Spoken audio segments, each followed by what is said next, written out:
What's up, guys? Wow. What a day. What a day, right? It was I'm right now, it's in the middle of the night, gathering all my thoughts. So excited of everything I just saw and so excited for everything I'm about to see. We all thought Mexican Independence Day 9/14 that was going to be the day, right? UFC 306, the Sphere, Canelo Alvarez, the big fight. I'm here in Las Vegas, if you could see, literally in my hotel room. And we all thought that was going to be the day. But wild to say that today or yesterday now, because it's in the middle of the night, 9/13, the Friday, maybe stole the show. Absolutely stole the show. I guess let's kind of start from the top and work our way down. Got five big things to talk about. Let's go right away with it, guys. The big news of the day was Michael Chandler. It's been this saga for 18 months, 14 months of Michael Chandler and Conor McGregor on The Ultimate Fighter. When they announced that, I was like, whoa, okay. Like really elevated Michael Chandler, because when Conor McGregor was off for multiple years, this was going to be his first big UFC fight back. Who was he going to fight, right? That was the big thing. Who was he going to fight? When they made Tough 31 and they did it against Michael Chandler, that really elevated Michael Chandler into that next galaxy, that Poirier, that the biggest guys in the name, biggest names in all the UFC. So that fight was going to happen multiple times, right? We saw the fight poster on June 29th. It's so funny because I really thought when they did Tough and such a big responsibility and it's such a big, marketing machine The Ultimate Fighter is, and they gave Conor and they gave Chandler that, you're going to follow through on it. The UFC doesn't want to waste time, energy, and more importantly, money. So when they made that, I was like, okay, it's going to happen. I thought it was going to happen. Then we all saw June 29th. We saw the fight poster, pretty weak fight poster, by the way. All you need is Conor and Chandler, their flags, or just a plain black slate. But remember that green, yellowy fight poster of their face. June 29th. We all know what that was. A week or two out, the pinky toe, Conor pulls out. That was a lot of drama. We all thought maybe even Chandler was going to stay on that card. And it's so funny that Oliveira was a name that was thrown out even back then in June. A little foreshadowing for what to come just today. So that fight now doesn't happen. There's multiple rumors that it could even happen at the Sphere. Of course, there was even rumors that could happen at 300. There was then big major rumors that it was going to happen, not in the New York card, because that we all know Bones and Stipe, that's the main event. That's about to be announced here in 10 hours. But we all thought it could end the year. UFC 310, Las Vegas, Nevada. They could main event with Conor and Chandler. That's where I thought we were at. It's kind of funny. I saw personally Michael Chandler not once but twice. My brother and I saw him in Nashville when he was in the corner for one of his teammates for the PFL. Then it's funny. I saw him this morning in the hotel, staying at Resort World. Saw him this morning. Talked to him for a quick minute, and I don't know. I just didn't even think to ask him anything of that nature. It was just saying hey, right? Just cordial highs. It's very cool. Let me put this Michael Chandler news. There you go. Look at that. Fancy us, right? So just wild that right before the weigh-ins, and we're going to get to that. We're going, it's part of the day. It kind of, the news breaks that Chandler's done. Like Chandler is done waiting on Conor McGregor. He even did a little Instagram little live, or he even tweeted it out and kind of was like, he's the most unreliable person in mixed martial arts and he needs to move on. He's a fighter and there's other aspirations, there's other goals. The McGregor thing could happen in 2025, and we'll get to that in a second. But Michael Chandler wants to move forward, onward and upward. See at the top, right? So the news kind of broke first that Conor and Chandler was off, and Michael Chandler was moving on, and Conor's next fight was not going to be Chandler. That was like the first news that was out there. Dana White was talking with Barstool Sports. Then very quickly, that broke. I bet you the UFC saw that. The UFC didn't like it. I'm not too sure why. There's a lot of, I think, moving parts behind it. Maybe they really want still Chandler and McGregor, but maybe they just want it in the spring of 2025, and Chandler's done with that. Maybe even later, maybe if it's International Fight Week and Chandler's like, I'm not waiting again for another International Fight Week. Imagine if that doesn't happen. So with all that being said, boom, we get it. We get Michael Chandler versus Charles Oliveira 2, the rematch. I don't know if you guys remember. Great fight. Really, really fun fight. It was for the lightweight championship. That was the run that Charles Oliveira do Bronx had, one of the great runs in the UFC lightweight history. And I don't know if you guys remember, in that first round, late in the first round, Michael Chandler had him beat. Michael Chandler had Oliveira done to rights. So I'm very, very pumped for this matchup. I think it's the right matchup. Both guys are one fight away from whatever they want. If it's the UFC lightweight championship match against Islam, a Conor fight, the Dustin retirement match, whatever the fight is, the winner of Oliveira Chandler gets that fight, whatever fight they want. So I think that's really cool, and I think it's good for the division. Let's get it going. If Islam's going to fight Arman Sarukian December, January, or February, let's have the title fight. And now in November, we're going to have the number one contendership fight. That's what you need to do. You need to have your top 4, top 6 guys fighting. And that's what Michael Chandler decided to do. So that's the Chandler side of it. Let's really quickly go to Oliveira before we go to Conor. And like I said, we're going to go with the Canelo and the Sphere. Like I said, amazing day, guys. 9/13/24. Kind of cool for Charles Oliveira. I think Charles Oliveira, this is a big spot, marquee spot, 5-round co-main event, New York City, Madison Square Garden. And let's just call a spade here too, guys. Anything funky can happen in that main event for the UFC heavyweight championship with Bones and Stipe and Aspinall. Let's see what happens there. So Oliveira gets that co-main event spot. Big spot for him too. His name was the name that's been lost in the last 4-6 months. Hooker's been on fire. Chandler and Conor's been talked about forever. Arman looks like he's going to get the title fight. Lost that really close decision to, Charles lost it to Arman. So I think it's perfect, a perfect match and a perfect spot for Charles Oliveira to say, put his flag back into the lightweight division, the big fight division, the big money fight division. Whatever he wants is in front of him now. Whatever he beats Michael Chandler, the world's his oyster. He can go against Conor McGregor. He can fight Gaethje or Poirier if that's the fight. Max Holloway, any fight he wants. Or maybe Islam Makhachev in the summer of 2025. So that's Oliveira. All right, let's get to Conor McGregor. Let's get him. Finally, we get to Conor. I will take the L on this one. I thought that he was going to fight for a long time, for 12 months now. He has not. And not even that. I still think it was going to happen until today. I really think that we might not ever see Conor McGregor in the UFC octagon again. It's getting too loud and too crazy and too visceral. The UFC is having the biggest weekend of their year, right? They're at the Sphere. I'm here in Vegas. The town is buzzing. There's so many people and fighters around. It's just the town is filled.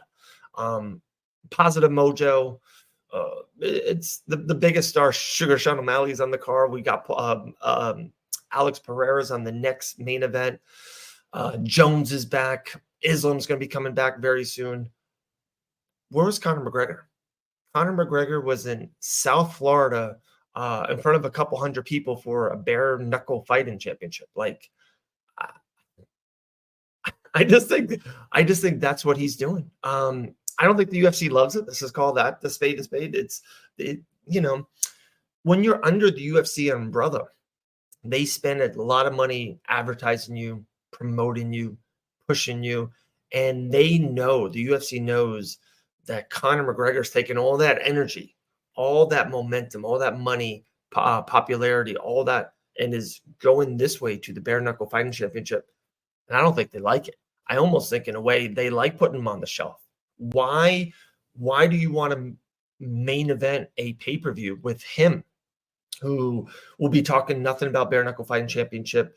And if he wins, God forbid, if he wins, he's going to take the shine off of a Oliveira, a Chandler, a Poirier, a Gaethje, whoever you want to say in that spot, fighter A, and move forward to game bred bare knuckle in Wichita, like bare knuckle and Albuquerque. Like, I just don't think the UFC likes it. I really don't. Just plain out. I run a business. I'm just going to be brutally honest. It's when you advertise for another company, it's I don't like it. And the UFC is one of the biggest companies in the world, and I feel like people pony up to them all the time. So I feel like there's definitely feelings, there's definitely remorse on the UFC side with Conor.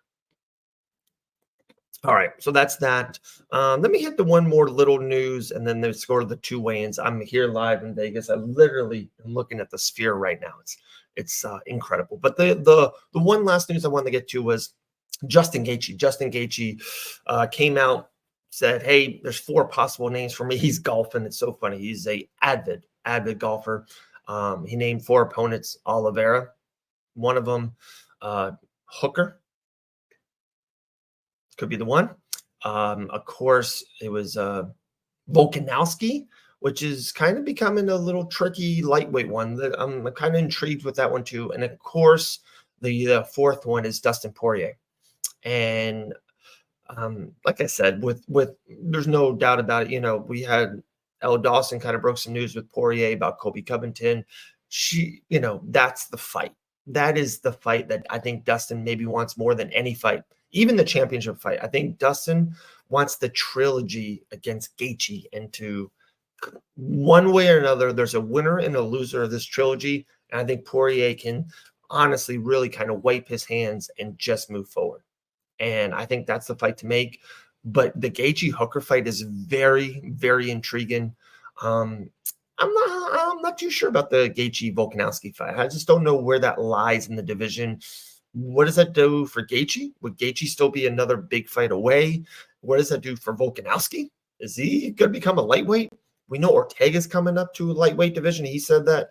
So I think Ortega can be more in that mix than Volkanovski. So, yeah, I'm very intrigued to see who the next opponent. I'm assuming it's going to be Poirier, because I don't think Poirier wants to do the quadrilogy with Conor. I think there's just too much nonsense there, and even Poirier doesn't want to be pulling at the strings like what Chandler's done for 14, 15 months. So I think Gaethje, Poirier, I hate to say, guys, they don't have a main event for UFC 310.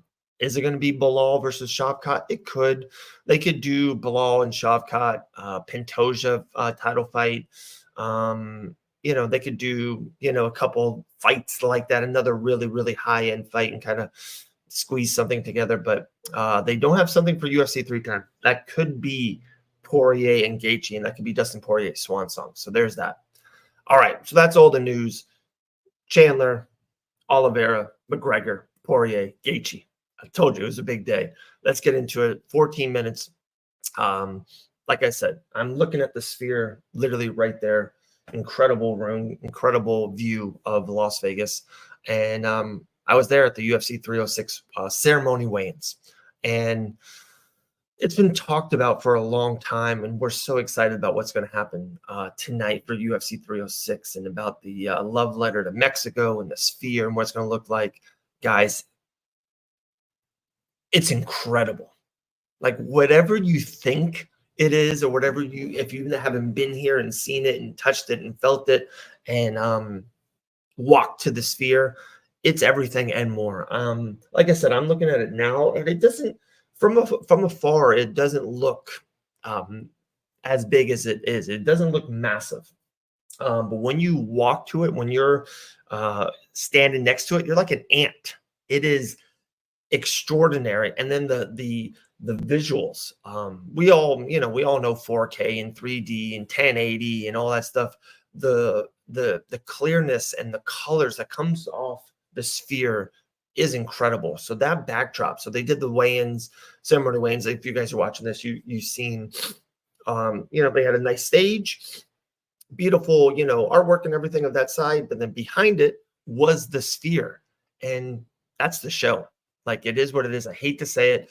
We got Lopez and Ortega. We got Valentina and Grasso. And then, of course, we got Sugar Sean O'Malley and Marab. We have, to me, 3 really, really high-end fights. The rest of the card is, to be honest, I've said this for a while, but those 3 fights are phenomenal.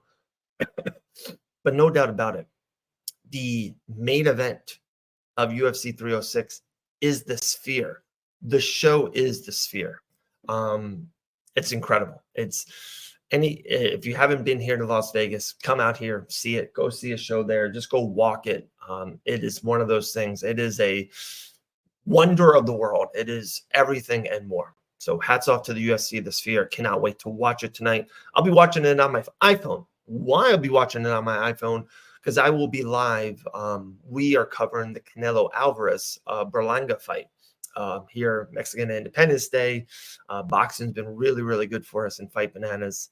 I was at the Tank Davis fight just a couple months ago. I was at the Masvidal Diaz fight in Anaheim. And it's Canelo Alvarez, Mexican Independence Day. We've been here all week. Press conferences, grand arrivals, so much content. If you're on this YouTube channel, go check it out. So much on the YouTube or all of our social media platforms. But what I want to get to is, so I was even at the Sphere weigh-ins. I've been at UFC weigh-ins. I've been at multiple weigh-ins for every big event. A big boxing event in Vegas, the biggest events all through America. Today was the most elaborate, biggest, loudest heartbeat of a weigh-in I've ever been to. The Canelo Alvarez Mexican crowd was incredible. So they did it right outside of T-Mobile, where the fight's going to be. There was a great stage. They call it the Toshiba Plaza. Just a beautiful, because it's in this like really open area. It's like they call it the park, MGM Park. A massive opening. And I don't know if you guys seen pictures or video on our socials. Filled. Absolutely filled. Not even that, guys. The thing that I was most struck by was it wasn't just filled. It was filled by avid, loud, loving fans. It was incredible to be there. I cannot wait for the fight. Like, we're here. I've been here. It's been on my calendar for 2 or 3 months, this show. I was looking forward to it. Like I said, I saw the grand arrival. We've been at these press conferences. We've been kind of getting that buzz. We're like, whoa, this is something special. But until I saw it earlier, the weigh-ins for Canelo Alvarez, like, this is absolutely bananas. The love that he's getting, the momentum, the sheer loudness of the crowd was extraordinary. I can't wait, guys. Caleb Plant is also on the card. That's been this fun journey for the last 3-4 days. Caleb Plant and an undefeated guy named McGumpy. They've been jawing at each other, so that's a fun fight, guys. Caleb Plant, by the way, he's a star. Everyone around it, all the other fighters and boxers have been very, very they're looking forward to that fight as well. But when Canelo Alvarez makes that walk in T-Mobile on Mexican Independence Day, it's going to be absolutely breathtaking. I'm telling you, if it's anything like just the weigh-ins, that was just the weigh-ins. And you guys know this, when it's outside, noise, evaporates. It goes away. Under the T-Mobile, it is going to be so loud. I know it's going to be extraordinary there at the T-Mobile Arena. And that's happening, guys. We'll be there. We'll be covering the event. We'll be going live. We have the post-fight press conferences with Canelo Alvarez. I assume the winner, my fault. But we will be there all night long. And it was crazy. So what a day, guys. Michael Chandler fighting Charles Oliveira. What's next for Justin Gaethje? What is next for Conor McGregor? What is he going to do? The Sphere is the show. The weigh-ins for UFC was incredible. And Canelo Alvarez was insane. The scene, the noise, the weigh-ins were just you just had to be there. I had goosebumps. It was wild for the media. You can sit towards the front, and it's kind of, I've done that before. And if you don't get the first row, it's kind of hard because you're sitting 3, 4, 5 rows. So I decided we went to the back, and we had a great view. And I wanted to see the crowd. The crowd was massive. You're sitting in the front, all the people are behind you. You don't feel it. I was, you're on you're elevated on a, on a tower almost, and we saw the whole crowd and we had a great view. It was pretty special. So there you go. We had to do this video. It's in the middle of the night. I couldn't sleep. I'm so excited. I'm so excited for UFC Noche. I'm so excited for the Canelo Alvarez fight. It really does seem like I'm witnessing history. It's pretty cool feeling. And but yeah, I'm gonna get going to bed. We're gonna shoot this video out there right now on all of our platforms. We appreciate everyone. Guys, please subscribe to the YouTube channel. We're trying to really generate some YouTube momentum. It's hard, but we're trying. Tuesday at 1 o'clock we'll be live. Me, Maddie Levine, and L. Dawson. We'll get some guests on that show. Huge breaking news with Game Bread Miracle MMA, by the way, November 15th. The fight announcements: main event, Costa versus Brian Michael Davis for the Bantamweight Inaugural Championship. Greg Hardy versus Chase Sherman, bare knuckle. And Joshua Weems versus Jason Knight, which will be absolute fireworks. So that's been a fun announcement. We'll have a ton of that. That's where we are huge Game Bread bare knuckle MMA people here at Fight Fanatic. So there we go, guys. Chandler is fighting Charles Oliveira at UFC 309. Canelo Alvarez is going down tonight. T-Mobile Arena, and UFC 306, the Sphere, is happening. So enjoy. Be good, and we'll talk to everyone soon. That was a good one, right? That was fun. Let's do that again.